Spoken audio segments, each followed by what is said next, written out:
Hello students, today we are going to start our new chapter, first step programming. In this chapter we learn what are the different terms we use while writing a program. Okay, now the first question is, what is program? A program is a set of instructions that we write in a computer language to execute a specific task. Okay students, that means a program is a set of instructions that we write in a particular computer language to execute a particular task. जैसे एक example, आप calculator use करते हो, उसका function क्या होता है? Different arithmetics operations को एग्जीक्यूट करना। तो उस कैलकुलेटर में क्या है? कुछ प्रोग्राम इनबिल्ट किया हुआ है जो किसी स्पेसिफिक एक कंप्यूटर लैंग्वेज में लिखा गया होगा और उसकी बेस पे ही आपका कैलकुलेटर वर्क करता है। ओके, तो बेसिकली प्रोग्राम क्या है? एक सेट ऑफ इंस्ट्रक्शन जो किसी भी एक कंप्यूटर लैंग्वेज में हम लोग टाइप करते हैं, लिखते हैं और वो एक किसी स्पेसिफिक टास्क को एग्जीक्यूट करता है। Now the next question is, what is software development? Software development means writing program और writing instruction in a programming language is called software development.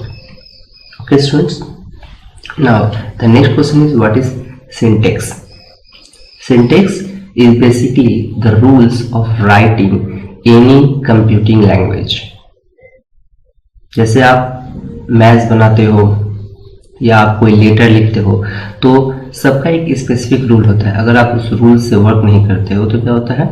आपका जो आउटपुट होता है, आपका जो रिजल्ट होता है वो रॉन्ग आता है। वैसे ही क्या है कि किसी भी कंप्यूटर लैंग्वेज में सिंटेक्स क्या होता है कि एक रूल होता है जिसके बेस पे हम किसी भी प्रोग्राम को लिखते हैं, किसी भी कोड्स को लिखते हैं। ओके, तो बेसिकली सिंटेक्स क्या है? Rules of writing a computer program. Different program के डिफरेंट सिंटेक्स होते हैं। Okay, now in this chapter we learn about the computer language BASIC. Basic stands for beginner's all-purpose symbolic instruction code. It has two parts. First one is QBasic, second one is GWBasic. QBasic stands for Quick Beginner's All-Purpose Symbolic Instruction Code, and the second one is GWBasic, Graphic and Window Beginner's All-Purpose Symbolic Instruction Code. In this chapter we deal with QBasic. Now अब हम QBasic open करते हैं, देखते हैं उसका interface वो देखने में कैसा होता है। तो आप जब अपना QBasic ओपन करेंगे तो आपको एक ऐसा इंटरफेस दिखाई देगा। ये आपका है QBasic का इंटरफेस। ओके, अब इसमें आप कोई भी क्या कर सकते हैं? कोई भी कमांड, कोई भी स्टेटमेंट्स जो आपका है उसको आप कोई भी इंस्ट्रक्शन को यहाँ पे हम टाइप करते हैं, उसके बाद इस फाइल ऑप्शन में जाकर हम इसे सेव करते हैं और उसके बाद यहाँ जो आप रन ऑप्शन देख रहे हो यहाँ से हम उसे एग्जीक्यूट करते हैं।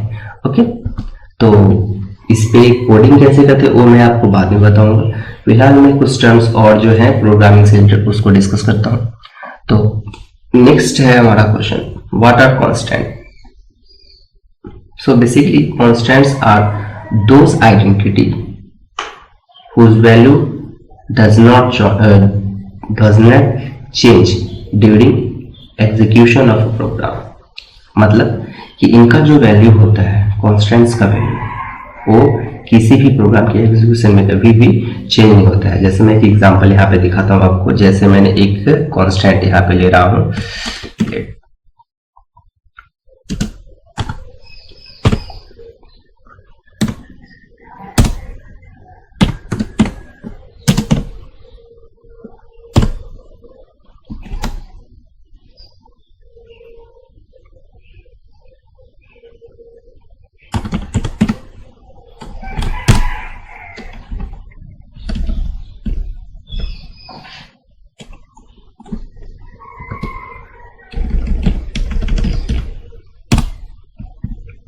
हाँ स्टूडेंट्स, तो देखिए मैंने यहाँ पे कांस्टेंट्स लिए हैं क्या क्या।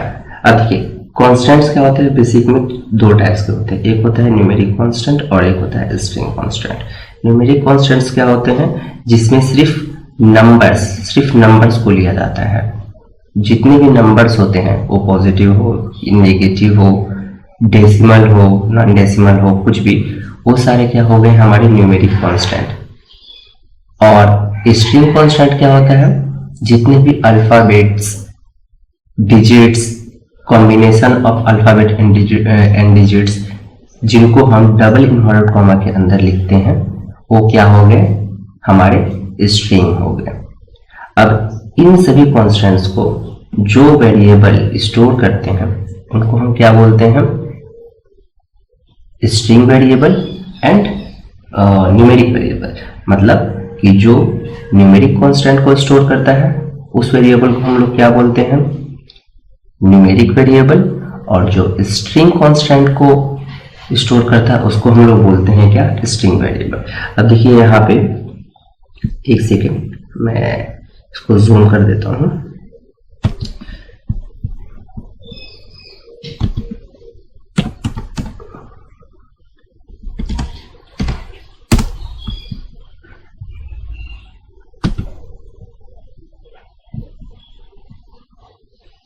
हाँ स्टूडेंट्स, आप देख पा रहे होंगे अब कि यहाँ पे देखिए मैंने एक वेरिएबल लिया है ए और इसमें एक नंबर, एक न्यूमेरिक कांस्टेंट को स्टोर किया है। और ए है कैसे?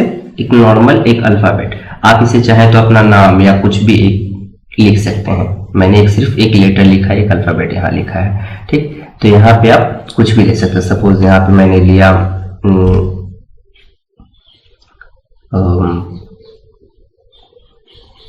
अमित, ठीक। तो ए भी मेरा एक तरह का क्या?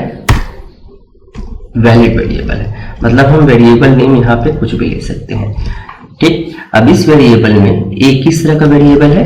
एक न्यूमेरिक कांस्टेंट को एक क्या कर रहा है? स्टोर कर रहा है। तो एक क्या हुआ? एक तरह का न्यूमेरिक वेरिएबल हुआ। और ए क्या है? ए हमारा एक स्ट्रिंग कांस्टेंट है। ये जो अमित डबल इन्वर्टेड कॉमा के अंदर लिखा हुआ है वो क्या है? एक तरह का स्ट्रिंग कांस्टेंट है। और इसे जो स्टोर करता है वेरिएबल उसको हम लोग क्या बोलते हैं? स्ट्रिंग वेरिएबल, ठीक। यानी हमारे दो तरह के कांस्टेंट होते हैं, एक होता है न्यूमेरिक कांस्टेंट और एक होता है स्ट्रिंग कांस्टेंट।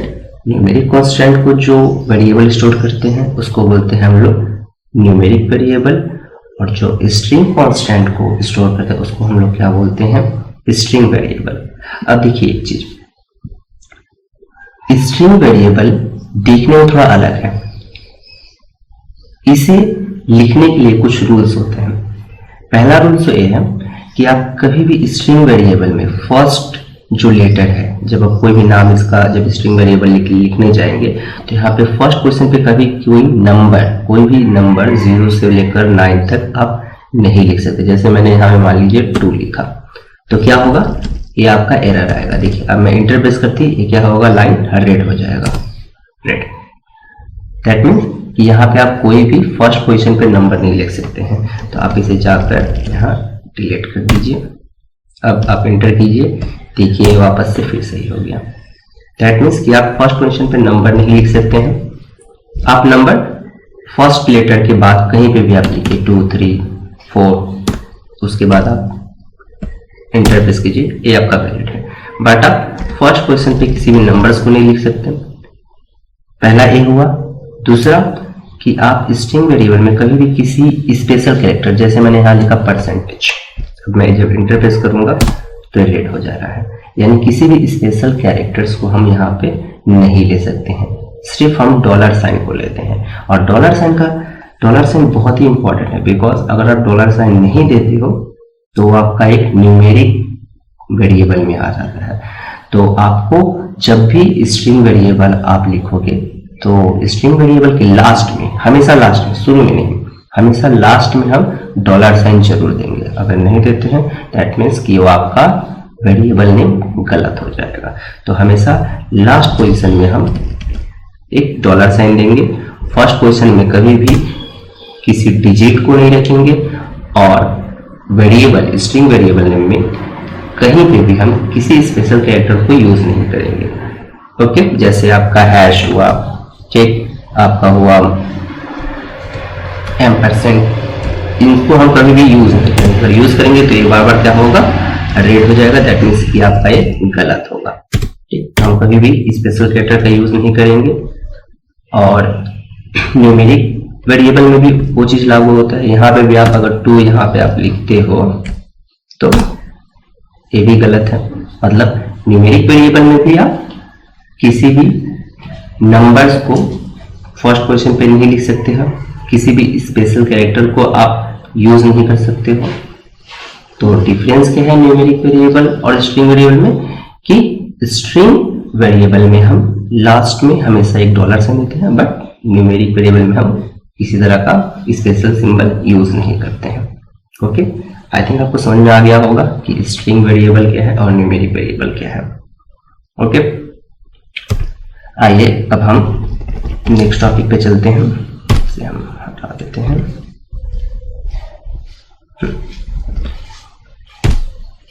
अब देखिए इसे हम प्रिंट कैसे करेंगे। देखिए इसका आउटपुट अभी आना चाहिए ना मुझे, तो चलिए हम इसका आउटपुट निकालते हैं। तो इसका आउटपुट लिखते हैं हम प्रिंट अमित, उसके बाद comma B true dollar sign. Okay, अब इसे हम, अब इसका देखिए, अब जब हम रन करेंगे तो क्या होगा, हमारा दिखाई देगा एक ब्लैक स्क्रीन आएगा जो आउटपुट विंडो है, उस पे 5 और अमित दिखाई देगा। तो इसको पहले हम सेव करते हैं, फाइल में जाते हैं, सेव, आप कंट्रोल एस से भी इसको कर सकते हैं। अब यहाँ पे जब आइएगा देखिए आपको बोलेगा फाइल नेम यहाँ पे देने के लिए। अब जब यहाँ फाइल नेम दीजिएगा तो उसका जो एक्सटेंशन होगा वो बाय डिफॉल्ट .bas होगा। मतलब आप अगर सिर्फ फाइल नेम ही लिखते हो, .bas नहीं लिखते हो, तो QBasic में जो भी फाइल नेम आते हैं उनका बाय डिफॉल्ट जो एक्सटेंशन होता है वो होता है .bas। तो सपोज मैंने इसका नाम दिया सैंपल। ओके, उसके बाद मैंने इंटरप्रेस किया। अब मैं इसको रन करूंगा। अब मैं जाऊंगा इस रन ऑप्शन पे। देखिए यहाँ दो ऑप्शन है। यहाँ पे आप एक तो रन पे जाके इसको स्टार्ट कर सकते हैं, या फिर आप अपने कीबोर्ड से अगर F5 प्रेस करेंगे, देखिए यहाँ दिखा रहा है आपको F5, अगर F5 प्रेस करेंगे तो भी ये आपका एग्जीक्यूट होगा। मैंने यहाँ प्रेस किया। अब यहाँ पे देखिए इसका एक आउटपुट विंडो आएगा। ये देखिए यहाँ पे आपको दिखाई दे रहा होगा 5 और एक आया है अमित, राइट, सही है, यानी आपका आउटपुट सही आ रहा है। अब हम चलते हैं हमारे नेक्स्ट टॉपिक में। जो क्या है, operators. What are operators, what is operators? तो basically operator is a set of special symbols which are used to indicate the nature of operation to be performed on the given data। मतलब कि operators क्या होते हैं, एक set of special symbols होते हैं जिसका वर्क क्या होता है, किसी भी एक स्पेसिफिक ऑपरेशन को एग्जीक्यूट करना। जैसे आप ऑपरेटर हुआ, जैसे एक प्लस मतलब एडिशन का, तो उसका क्या फंक्शन होता है, ऐड करना। तो एक तरह क्या हुआ, वो ऑपरेटर हुआ।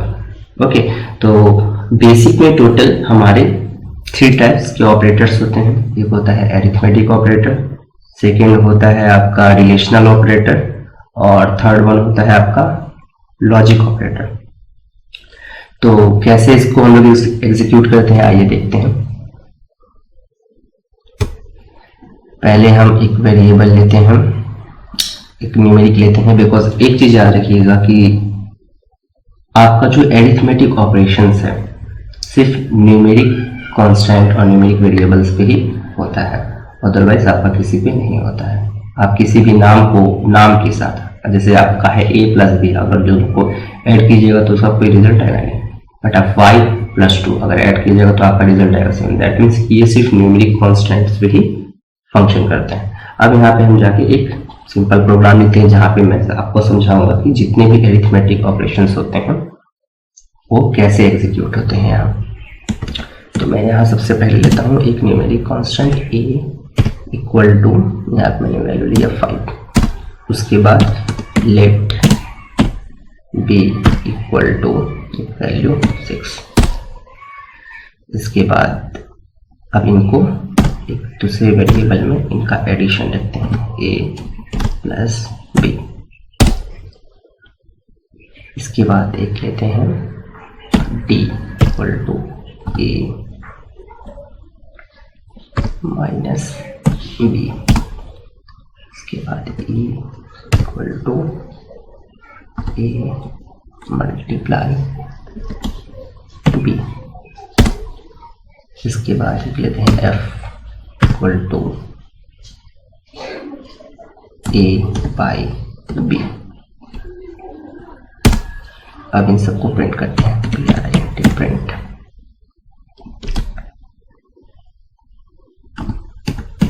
Add equal to comma C.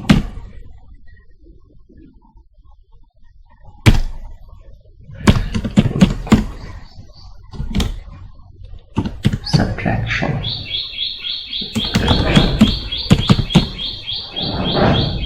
equal to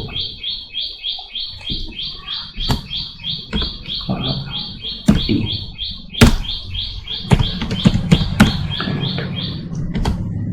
multiplication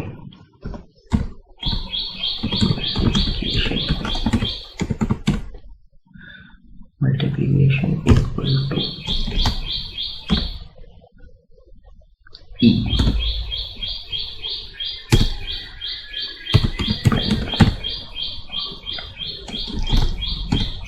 division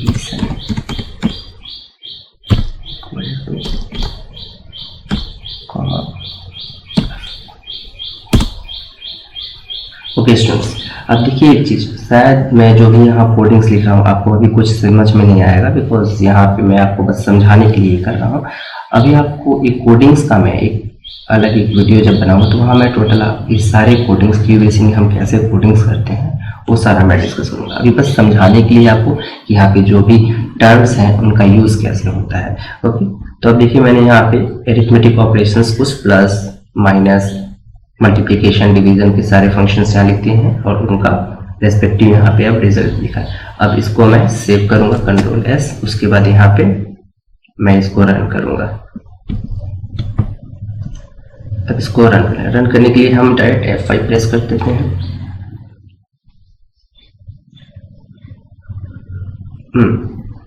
अब देखिए यहाँ पे ये आपका रिजल्ट शो कर रहा है। देखिए क्या, एड इक्वल टू 11, तो यस आपने 5 प्लस 6 11 लिया है तो यहाँ पे आ गया।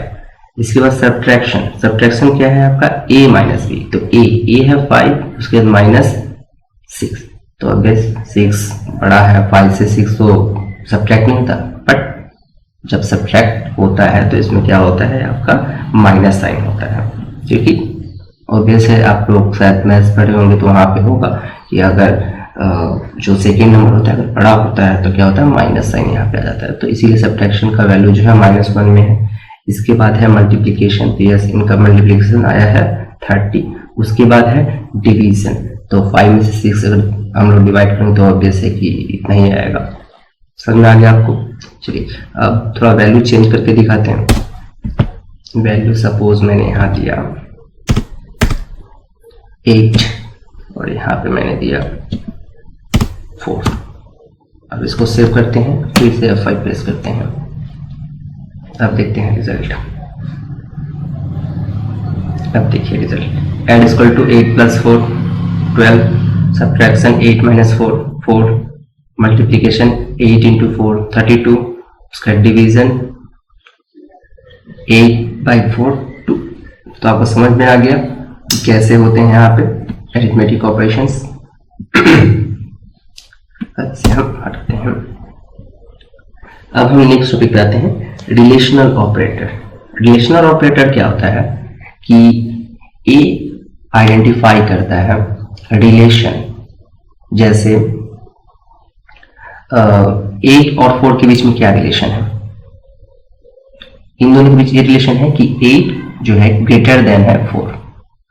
ठीक, चलिए अब रिलेशनल ऑपरेटर का हम यूज करते हैं, आपको हम दिखाते हैं कि इसका यूज कैसे करते हैं। ध्यान से देखिए, इसे पहले इन सबको इरेज कर दो।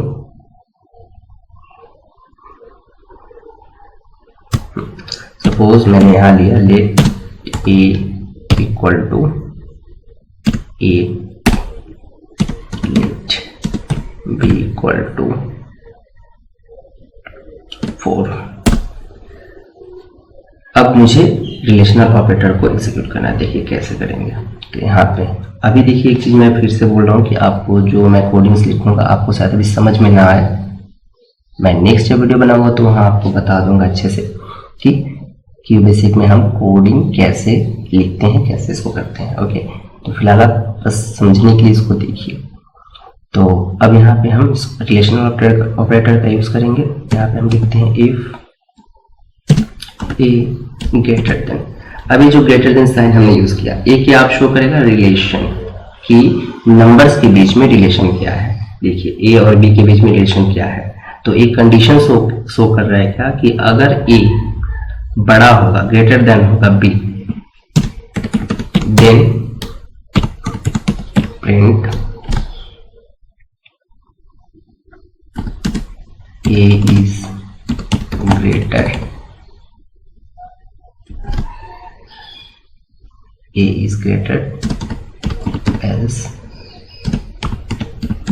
print B is greater। Okay, enter press करते हैं। अब इसे हम रन करते हैं, सेव कर लेंगे उसके बाद फाइल। अब देखिए इसका आंसर, अब इसका आंसर क्या आना चाहिए। देखिए यहाँ पे हम एक कंडीशन, एक रिलेशनल ऑपरेटर का यूज किए और यहाँ पे हम क्या लिख रहे हैं कि if A greater than B then print A is greater. मतलब अगर ए जो है बी से बड़ा है तो प्रिंट होना चाहिए ए ग्रेटर। तो एक कंडीशन के हिसाब से क्या समझ में आ रहा है कि 8 ग्रेटर देन 4, तो बस 8 तो ग्रेटर देन है ही 4 से, ठीक है। आपका प्रिंट होना चाहिए A is greater than, A is greater. तो हम रन करते इसे, देखते हैं क्या आता है।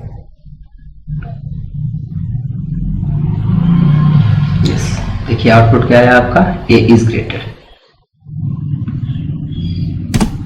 मतलब क्या कि जो ए ऑपरेटर रिलेशन ऑपरेटर, ए इन दोनों के बीच में रिलेशन को एस्टैब्लिश कर रहा है। अब चलिए इसको हम का चेंज कर देते हैं। अब देखते हैं क्या आएगा। इसको हम लेस देन करते हैं, तो ए तो ऑब्वियस लेस देन तो है नहीं बी से। तो अब जब अगर ए ट्रू हुआ तो पहला वाला आया, बट अगर रॉन्ग है रिलेशन तो क्या आएगा, दूसरा वाला आएगा।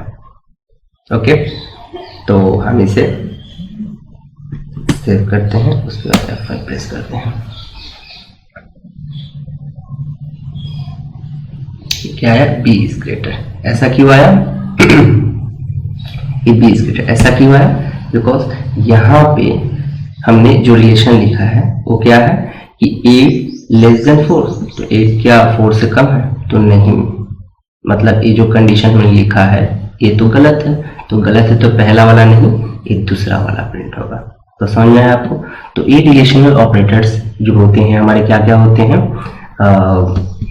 यहाँ रिलेशनल ऑपरेटर्स हमारे क्या क्या होते हैं। एक होता है ग्रेटर देन, इसके बाद होता है लेस देन, उसके बाद लेस देन इक्वल टू, उसके बाद ग्रेटर देन इक्वल टू। ये सारे हमारे क्या है, रिलेशनल ऑपरेटर। जब हम कोडिंग्स लिखेंगे, जब हम कोडिंग्स को समझेंगे तो इन सभी ऑपरेटर्स का हम यूज करना भी वहां सीख जाएंगे। अब हमारा है लास्ट जो है लॉजिकल ऑपरेटर। लॉजिकल ऑपरेटर क्या क्या होते हैं, लॉजिकल ऑपरेटर होते हैं 3 टाइप्स के। एक होता है एंड ऑपरेटर, एक होता है और ऑपरेटर, और एक होता है नॉट ऑपरेटर।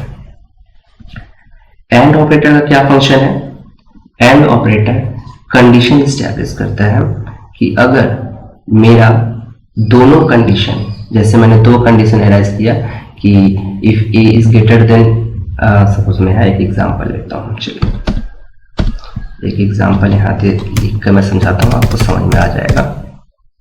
सपोज मैंने एक वेरिएबल यहाँ और लिया, लेट्स सी इक्वल टू 6। अब मैं यहाँ लिखता हूँ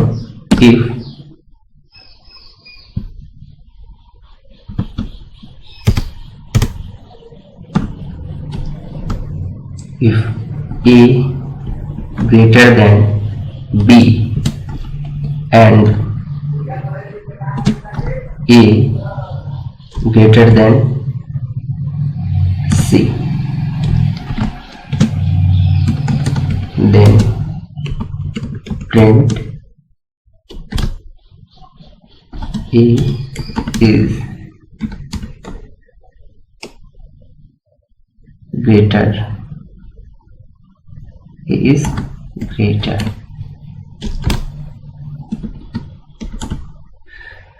else print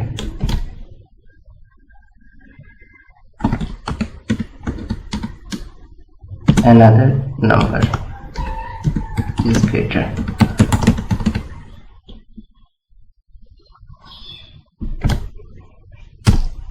अब देखिए मैं इसको सेव करके जब रन करूंगा तो क्या हुआ, देखिए यहाँ कंडीशन क्या है, तो हमारा एंड ऑपरेटर का देखिए मैंने यूज किया, एक लॉजिकल ऑपरेटर है।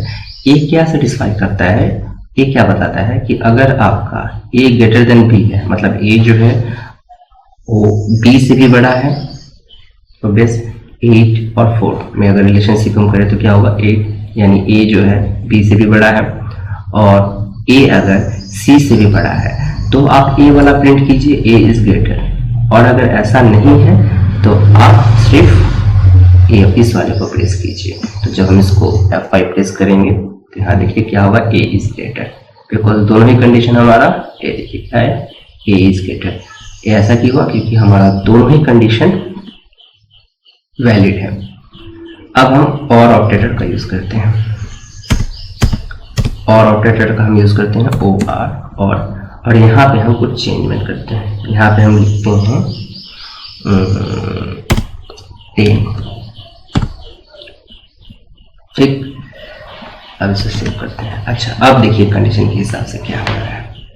यहाँ पे हमने लिखा क्या, ए ग्रेटर देन बी, मतलब ए जो है बी से बड़ा है, तो बेस ए बी से बड़ा है, और ए ग्रेटर देन सी, ए जो है 8 है और सी हो गया अभी 10, तो ये क्या बड़ा है, ये कंडीशन क्या हो रहा है, सही नहीं, ये सही नहीं है। बट हम यहाँ पे और का यूज कर रहे हैं।